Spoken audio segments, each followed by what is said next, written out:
The day my heart nearly stopped for good was the same day I realized my daughter valued her designer handbag more than my life.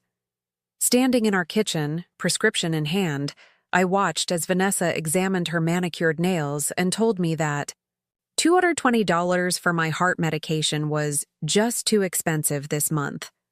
Not 20 minutes earlier, I'd transferred $4,800 to the prestigious Westlake Academy for her twins' quarterly tuition. Money she didn't know I had. Money she wasn't supposed to know I had. Before we jump back in, tell us where you're tuning in from, and if this story touches you, make sure you're subscribed, because tomorrow I've saved something extra special for you. Mom, you're being dramatic. Just skip a month. Dad lived with a heart condition for years without medication, she said dismissively, her attention already back on her phone. What she didn't understand was that my husband, her father, hadn't lived at all. He'd merely existed. And then he'd died, suddenly and painfully, right in front of us. The irony that I might follow the same path wasn't lost on me, especially when I recalled the countless sacrifices I'd made over the past decades to ensure she never wanted for anything. My name is Eleanor Wilson, though most people call me Ellie. At 68, my hands bear the testimony of a woman who has worked every day since she was 15. Calluses line my palms from years of scrubbing floors at the Meadowbrook Hospital, where I built my career from janitor to head of custodial services before retiring 5 years ago. Not exactly the glamorous life my daughter Vanessa had envisioned for her mother, but it had been honest work that put food on the table after my husband Thomas died of a heart attack 22 years ago. Thomas had been a dreamer, always chasing the next big idea but never quite catching it. When he passed away at 46, he left behind more dreams than dollars, and a 17-year-old daughter who'd grown accustomed to promises of wealth that never materialized. What he didn't leave was life insurance. Too expensive, he'd always said. The bitter irony of that phrase would echo through my life for decades to come. After the funeral, I discovered we were nearly $70,000 in debt. Credit cards, personal loans, and a second mortgage he'd taken out without telling me. The bank was ready to foreclose on our modest suburban home in Cedar Heights, and Vanessa was preparing for her senior year of high school with dreams of attending Westridge University, a private college with a price tag that made my stomach clench. I made a decision that night that would define the rest of my life. Vanessa would never know about the debt. She would never feel the crushing weight of financial insecurity that had kept me awake through my own childhood, listening to my parents argue about which bill to pay and which to ignore. She would go to her dream school. She would have the opportunities I never did. So I picked up extra shifts. I cleaned offices after my hospital job. On weekends, I worked at a local diner. I slept 4 hours a night for years. When Vanessa asked why I was never home, I told her I was building a better future for us. When she complained about eating spaghetti 3 nights a week, I reminded her that her tuition payments were up to date. By the time she graduated college with a business degree, I'd managed to pay off most of Thomas's debt while covering her education. My back ached constantly, and my hands developed an early tremor, but Vanessa walked across that stage in her cap and gown, and for a moment, it all seemed worth it. She married Brandon Reynolds 6 months later, a charming young man from a good family with connections in real estate development. I was happy for her, truly. Brandon had ambition like Thomas, but unlike my late husband, he had family money to cushion his endeavors. They bought a house in Lakeview Estates, the kind of neighborhood Thomas and I had driven through on Sundays, admiring homes we knew we'd never afford. When the twins, Parker and Penelope, were born 3 years later, Vanessa called me in tears. "Mom, I can't do this alone. Brandon travels so much for work, and the nanny can only do so much. I need you." By then, I'd moved to a small apartment across town. It wasn't much, but it was mine. The first place I'd ever lived that didn't carry the weight of Thomas's financial ghosts. I had started to build a small but meaningful life for myself. I had friends at the hospital. I'd joined a book club. I was learning to paint. But Vanessa needed me. So I packed my meager belongings and moved into their guest house, a converted pool house that was still 3 times the size of my apartment. The arrangement made sense. I would help with the twins while Vanessa managed her interior design business, and in return, I would live rent-free.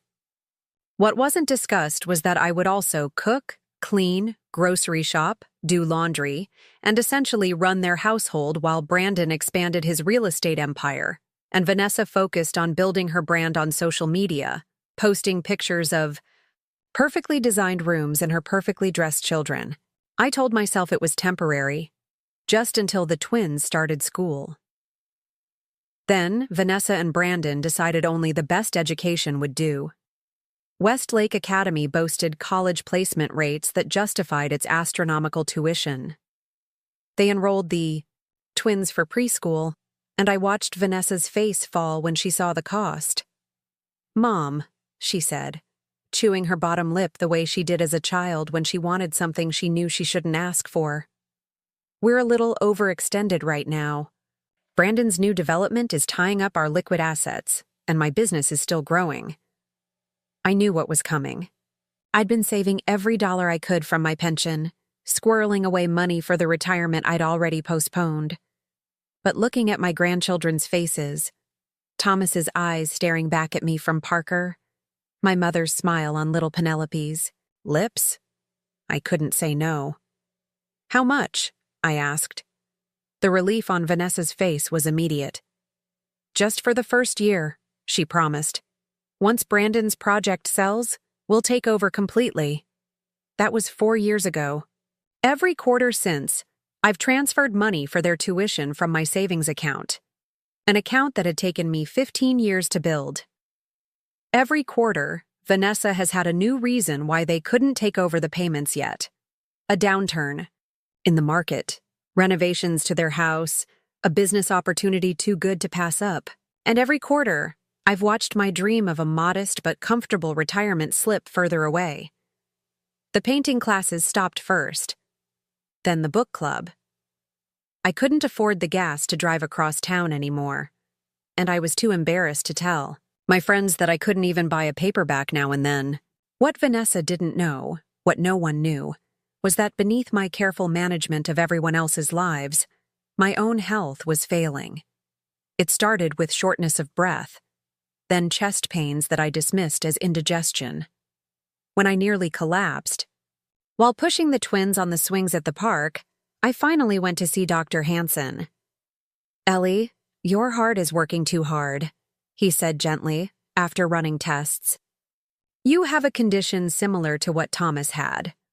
The good news is, medicine has come a long way in 20 years.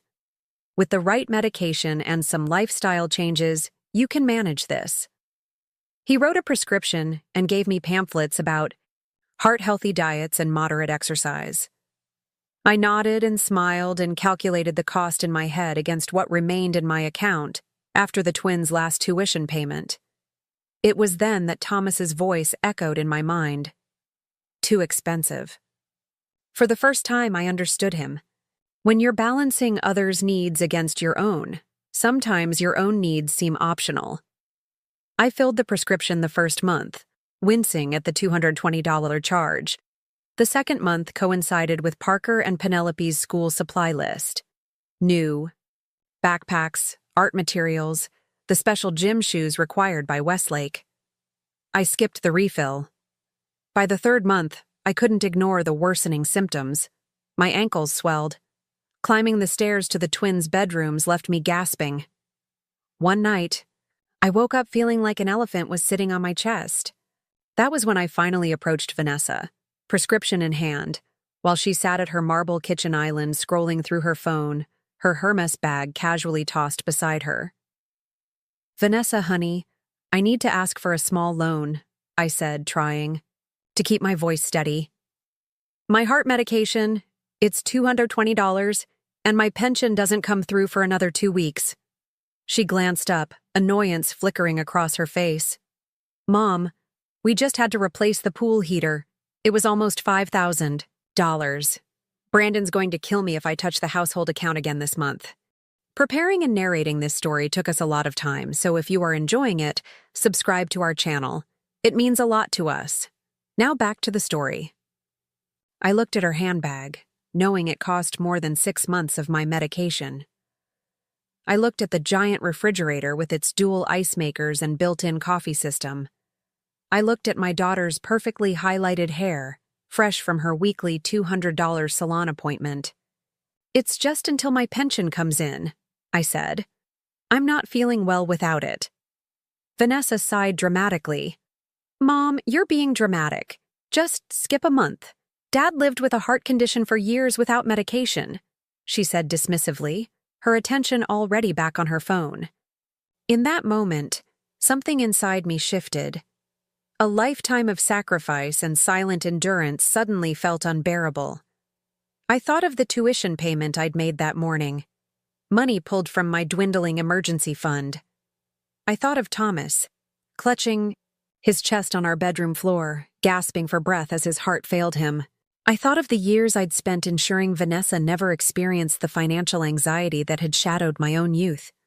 And for what? So she could tell me my life wasn't worth $220?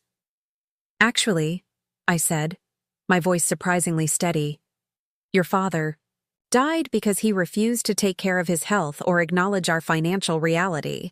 I've spent the last 2 decades making sure you never had to make the choices I did, including this morning when I paid $4,800 for the twins' tuition." Her head snapped up, eyes wide with surprise.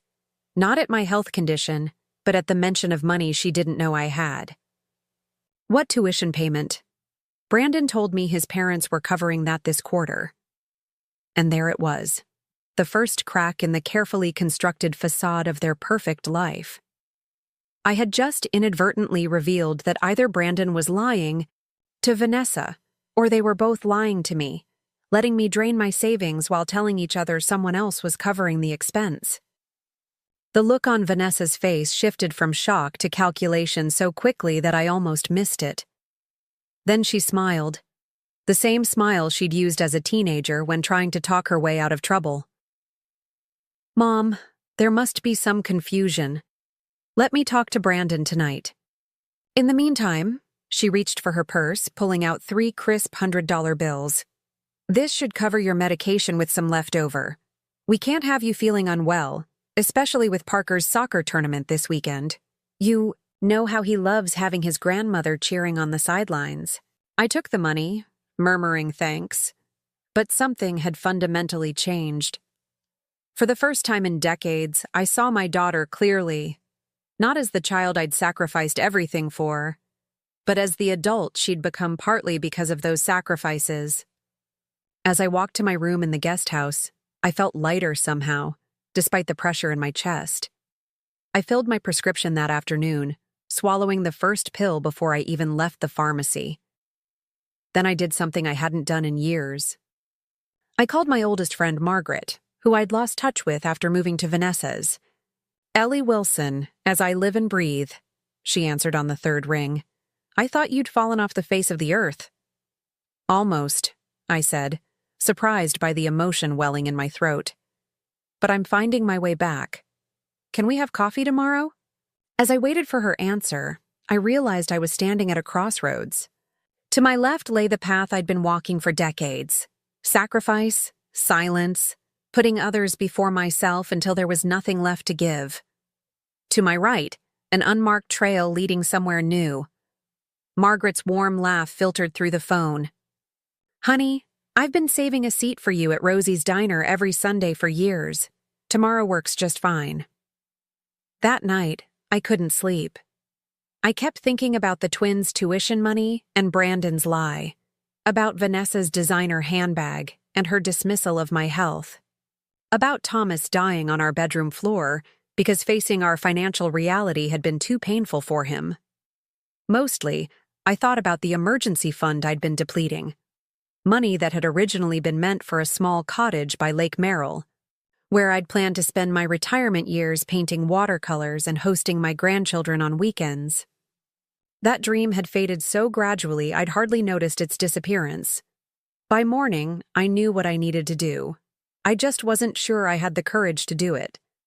But as I swallowed my heart medication with my morning coffee, medication that might have saved Thomas if he'd been willing to acknowledge his condition, I felt a new kind of strength taking hold. I was still Eleanor Wilson. I had survived poverty, widowhood, and decades of thankless labor. I had raised a daughter and helped raise her children. I had managed household budgets with pennies to spare and stretched dollars beyond what seemed possible. Now it was time to use those skills for myself before it was too late. Before my heart, literally and figuratively, couldn't take any more. As I walked toward the main house where Vanessa would already be orchestrating the twins' morning routine, I rehearsed what I would say. How I would finally speak my truth after decades of calculated silence. How I would reclaim the remaining years of my life before they too slipped away in service to others who wouldn't even notice my absence until the checks stopped coming. The kitchen was chaotic as usual, Penelope refusing to eat her organic oatmeal, Parker frantically searching for a school permission slip he'd forgotten to have signed, Vanessa simultaneously applying mascara and texting while trying to mediate between the children. "Grandma!" Penelope spotted me first, abandoning her breakfast to throw her arms around my waist. "Can you make me cinnamon toast instead? Mommy's oatmeal tastes like glue." Normally, I would have stepped in immediately, making the toast, finding Parker's form, allowing Vanessa to finish her makeup in peace. The well-oiled machine of our household relied on my constant, invisible labor. Instead, I hugged Penelope gently and said, "Actually, sweetie, Grandma needs to talk to your mom about something important. Why don't you try adding a little honey to that oatmeal?" Vanessa's eyes flicked up from her phone, registering my unexpected deviation from routine. "Mom, everything okay? You look like you've seen a ghost." Perhaps I had. The ghost of the woman I used to be before I'd subsumed my identity to support everyone else's. The woman who had dreams of her own. "We need to talk," I said. "About the tuition payments and Brandon's parents, and why you thought it was okay to let me drain my retirement fund while lying about who was covering the cost." Vanessa's mascara wand froze mid-air. Parker and Penelope looked up, sensing the sudden tension in the room. Before Vanessa could respond, the back door opened, and Brandon strolled in, handsome in his tailored suit, oblivious to the storm about to break over his perfectly curated life. "Morning, family," he called out cheerfully, grabbing an apple from the fruit bowl. "Mom, don't forget the twins have early dismissal today for teacher conferences. Vanessa has that charity luncheon, so you'll need to pick them up at noon." He didn't ask if I had plans. Neither of them ever did. My time, like my money, was assumed to be at their disposal. "Actually," I said, my heart pounding but my voice steady, "I have an appointment today, and we need to have a family meeting tonight about the twins' tuition. I've been handling the payments for 4 years now, and it's time we discussed why Brandon told you his parents were covering this quarter when, in fact, I transferred the money yesterday." The kitchen went silent. Brandon's easy smile faltered, then disappeared entirely. Vanessa's face flushed red, whether from embarrassment or anger I couldn't tell. "Kids," Brandon said, his voice tightly controlled, "go finish getting ready for school in your rooms, now." As the twins scurried away, confusion etched on their small faces, I braced myself for the confrontation I'd avoided for so long. Part of me wanted to backtrack, to smooth things over as I always had. But the pressure in my chest reminded me of what was at stake. Not just my savings, but my life.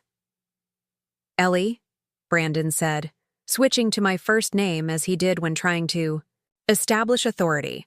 "I think you've misunderstood something. My parents contributed to a college fund for the twins. That's probably what Vanessa was referring to." Vanessa nodded quickly, too quickly. "Exactly, Mom. I never said they were paying this quarter's tuition directly. The ease with which they lied, the seamless way they closed ranks against me, it was breathtaking in its callousness. These were the people I'd given everything for. "Stop," I said, holding up a hand. "Just stop. I have the transfer confirmations from my account to Westlake Academy going back 4 years. Every quarter, without fail. That's over $70,000 I've paid while living in your pool house and raising your children, after spending decades ensuring Vanessa never felt the financial insecurity I grew up with." Brandon's expression darkened. "No one asked you to pay the tuition, Ellie. That was your choice. We would have figured something out." "Would you?" I asked. "Because when I asked for $220 for medication to treat the same heart condition that killed Thomas, Vanessa told me it was too expensive, while wearing a handbag that cost more than my monthly pension." Vanessa at least had the grace to look ashamed, but Brandon was already shifting to damage control mode. He'd built his career on talking people into parting with their money. I could practically see him calculating his approach. "Look, we're family," he said soothingly. "We support each other. If you're having financial difficulties, we can discuss a monthly stipend that covers your medical needs." "A stipend," I repeated, the word bitter on my tongue. "For the woman who's been the backbone of your household? Who's been paying private school tuition while you renovate vacation properties and buy luxury cars?" Vanessa stepped in, her expression softening into the calculated sympathy she used in Instagram posts about mindfulness and gratitude. "Mom, we appreciate everything you do for us. You know we do. But you chose to help with tuition. You offered, because you said it was temporary." My voice rose despite my efforts to stay calm. 4 years ago, you said, "Just until Brandon's project sells." How many projects have sold since then, Brandon? How many commissions have you collected while letting me believe you couldn't afford your own children's education? The silence that followed was damning.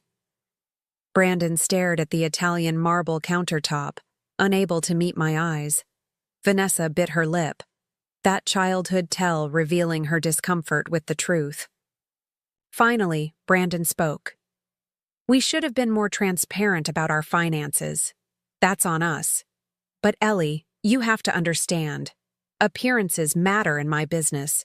The house, the cars, Vanessa's social media presence, it's all part of the image that brings in clients. We're building something here. At my expense," I said quietly. "We were going to pay you back," Vanessa interjected. "Once Brandon's lakefront development is completed, the returns will be enough to cover everything you've contributed and set up a comfortable retirement for you." I'd heard Thomas make similar promises for 20 years. Always the next deal, the next opportunity. Meanwhile, life slipped by, and debt accumulated. "I don't want promises," I said. "I want my life back. I'm 68 years old with a heart condition. I don't have time to wait for your next big success." I reached into my pocket and pulled out a folded piece of paper. Listing I'd printed at the pharmacy yesterday after filling my prescription. A small one-bedroom cottage on the outskirts of Lake Merrill. Not the lakefront property I'd once dreamed of, but within my budget if I stopped paying Westlake tuition. "This is where I'll be moving next month," I said, sliding the paper across the counter. "The twins are welcome to visit on weekends. I'll still be their grandmother, and I'll still love them more than anything. But I won't be your live-in childcare anymore, and I won't be funding their education." Brandon barely glanced at the listing. "You can't be serious. Where are we supposed to find quality childcare on short notice? Do you know what a full-time nanny costs in this area?" The irony was so thick I could almost choke on it. He was worried about childcare costs while standing in a kitchen that had been renovated to the tune of $75,000 last year, more than I'd made in my best years at the hospital. "I imagine it costs about what you've been saving by having me do it for free," I replied. Vanessa's composure finally cracked. "So you're just abandoning us? After everything we've done for you?" "Everything you've done for me?" I echoed incredulously. "Vanessa, what exactly have you done for me in the last decade?" "We gave you a place to live," she shot back. We included you in our family. Without us, you'd be all alone in some depressing apartment living on your pension." "Without you," I said, my voice steady despite the storm of emotion inside me, "I'd have enough savings for the retirement I worked my entire life for. I'd have my friends, my hobbies, and my health, which I've neglected while prioritizing your family's needs." I turned to leave before either of them could respond, pausing at the doorway to add, "I'm going to my doctor's appointment, then meeting an old friend for coffee. I suggest you use this time to figure out your childcare situation going forward, and perhaps explain to your children why appearances matter more to you than honesty." As I walked back to the guest house to get my purse, my phone dinged with a text. I expected it to be from Vanessa or Brandon, already launching their campaign to change my mind. Instead, it was from Margaret. "Can't wait to see you, Ellie. I've missed your laugh." When was the last time anyone had missed my laugh? When was the last time I'd laughed freely, without the weight of others' expectations pressing down on me? I couldn't remember. But as I backed my old sedan out of the driveway, leaving behind the beautiful prison I'd helped build, I felt the first stirrings of something I hadn't experienced in decades: hope. And for the first time in years, my chest didn't feel tight at all. My hands trembled as I gripped the steering wheel, driving away from Vanessa's house. 20 years of silently carrying everyone else's burdens had taken its toll. And now that I had finally stood my ground, my body seemed to be in shock. I pulled into the parking lot of Meadowbrook Medical Center, where Dr. Hansen had been treating me, and where I had spent decades scrubbing floors before working my way up to management. The familiar white building with its blue-tinted windows had once been my second home, a place where I'd found purpose and community. I sat in my car for several minutes, gathering my composure. My phone had begun buzzing incessantly, Vanessa's name flashing across the screen with increasing frequency. I switched it to silent and slipped it into my purse. Whatever crisis she was manufacturing would have to wait. For once, my health needed to come first. The receptionist at Dr. Hansen's office, Judy, brightened when she saw me. "Ellie, so good to see you're keeping your appointment this time." "Dr. Hansen was worried when you canceled the last two." I felt a flush of shame. I'd skipped those appointments because they'd conflicted with Parker's science fair and Penelope's dance recital. The irony wasn't lost on me. I'd prioritized my grandchildren's activities over the very health checks. That would determine whether I'd be around to see them grow up. "I'm trying to do better, Judy," I said, signing in. "No more cancellations." Dr. Hansen's concerned face when he reviewed my vitals confirmed what I already knew. My condition had worsened. My blood pressure was dangerously high, and the echocardiogram showed my heart was struggling more than it had been 3 months ago. "Ellie," he said gently, "have you been taking the medication consistently?" I shook my head, explaining the financial strain and my irregular usage. His expression darkened. "This isn't optional treatment. Your heart is working too hard. At this rate, without consistent medication and some lifestyle changes, we're looking at a major cardiac event within months, not years."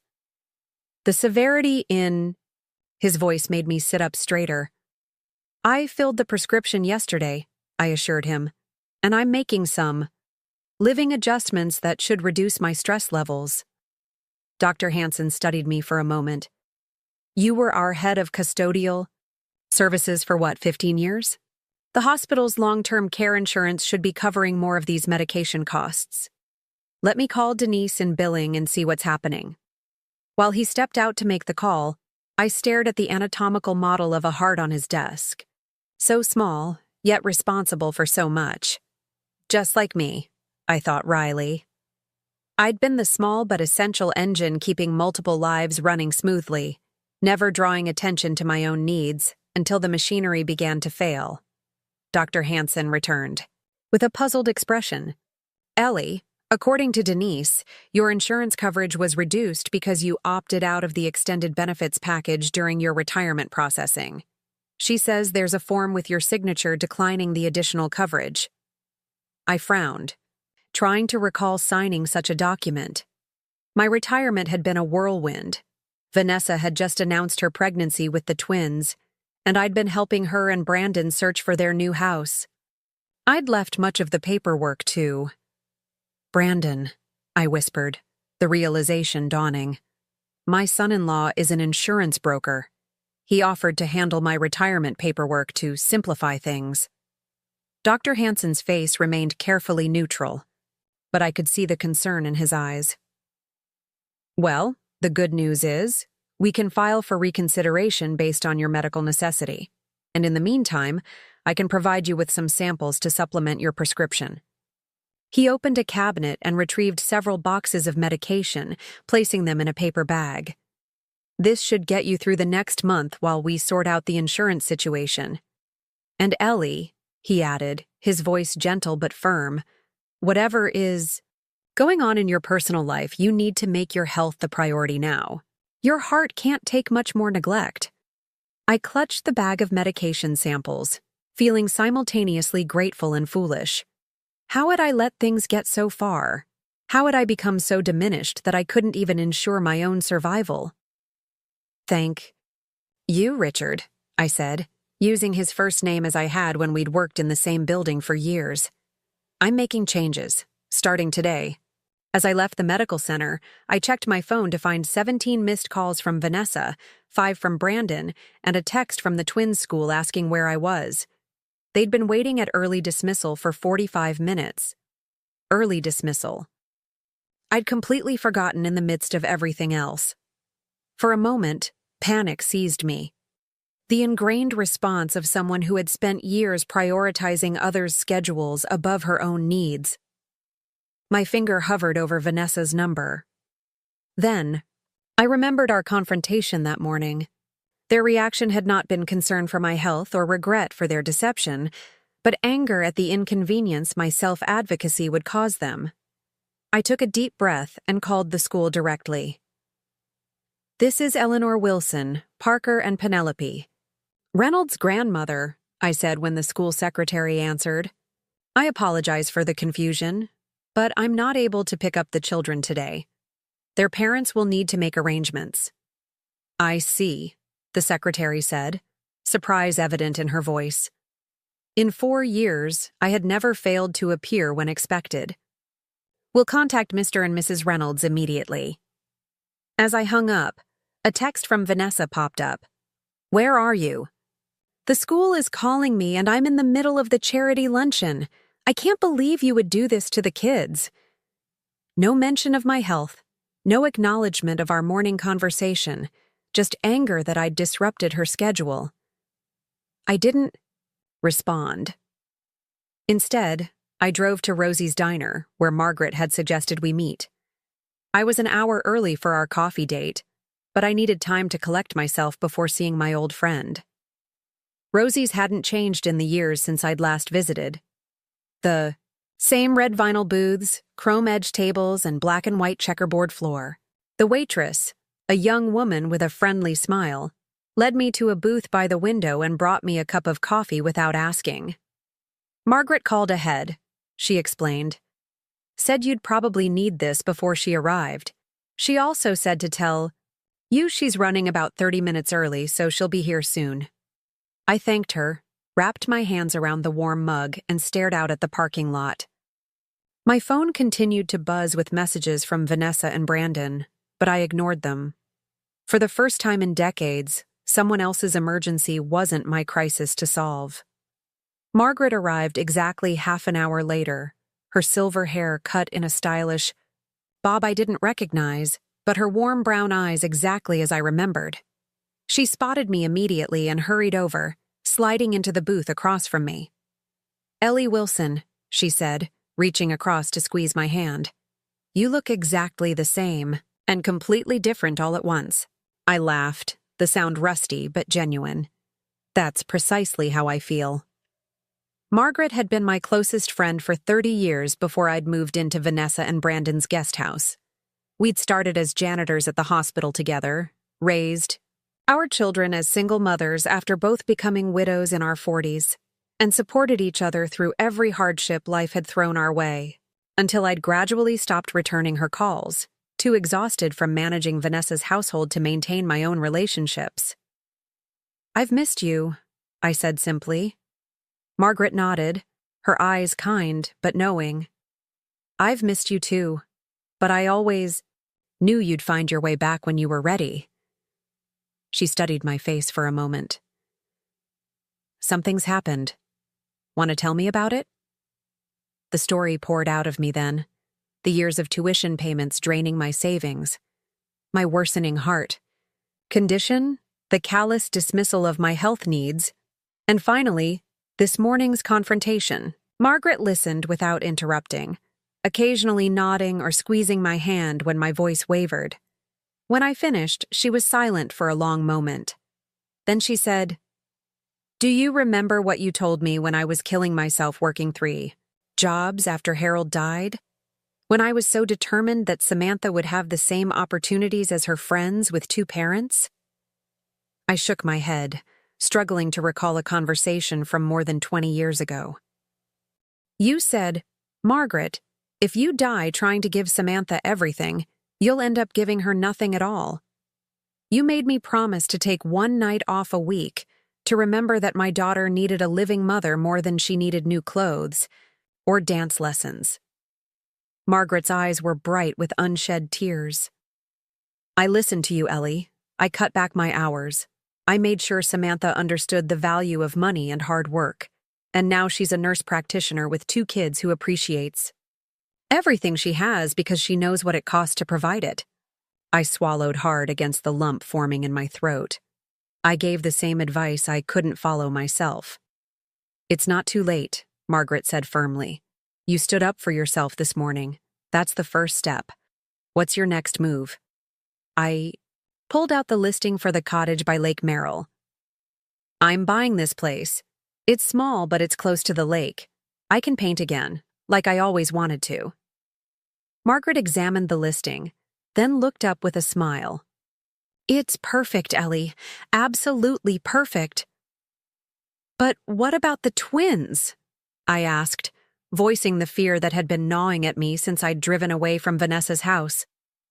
"I'm so angry with their parents, but Parker and Penelope are innocent in all this. They're used to seeing me every day. What if Vanessa and Brandon turn them against me out of spite?" Margaret considered this. "Children are more perceptive than we give them credit for. They know who genuinely loves them. Distance might change your relationship with them, but it doesn't have to end it." She paused. "And frankly, Ellie, what kind of example are you setting for those kids by letting their parents exploit you? Do you want Penelope to grow up thinking it's normal to take advantage of family? Or for Parker to learn that his grandmother's health is less important than his private school tuition?" Her words hit me like a physical blow. I'd been so focused on what I was giving the twins, financial support, consistent care, a sense of security, that I hadn't considered what I was teaching them by allowing their parents to treat me as disposable. "You're right," I said quietly. "I need to model self-respect, not self-sacrifice." "Exactly." Margaret flagged down the waitress and ordered us both a slice of apple pie. "Now, tell me more about this cottage. When can you move in?" For the next hour, we talked about practical matters, the cottage purchase, what furniture I'd need, how to handle the inevitable confrontation when I formally gave notice to Vanessa and Brandon. Margaret offered her spare bedroom if I needed a place to stay during the transition and promised to help me move when the time came. When we finally parted outside the diner, Margaret hugged me tightly. "I'm proud of you, Ellie. It takes courage to change course after so many years." "I'm terrified," I admitted. "But I'm more afraid of what will happen if I don't make this change." "That's wisdom," she said, stepping back to look me in the eye. "Call me anytime, day or night. I mean it. You're not alone in this." As I drove back to Vanessa's house, not home, I reminded myself, just a temporary residence, I felt simultaneously lighter and heavier. The burden of perpetual sacrifice had been partially lifted, but the weight of confronting decades of enabling behavior pressed down on me. The house was quiet when I arrived. Brandon's car was gone from the driveway, but Vanessa's white SUV was parked in its usual spot. I braced myself for the storm as I walked toward the guest house, hoping to pack an overnight bag before facing my daughter again. I didn't make it that far. Vanessa was waiting on the steps of the guest house, her face blotchy from crying, her normally perfect appearance disheveled. "Where have you been?" she demanded, standing as I approached. "The school had to call Brandon away from an important client meeting. Do you have any idea how embarrassing that was for him?" "For me?"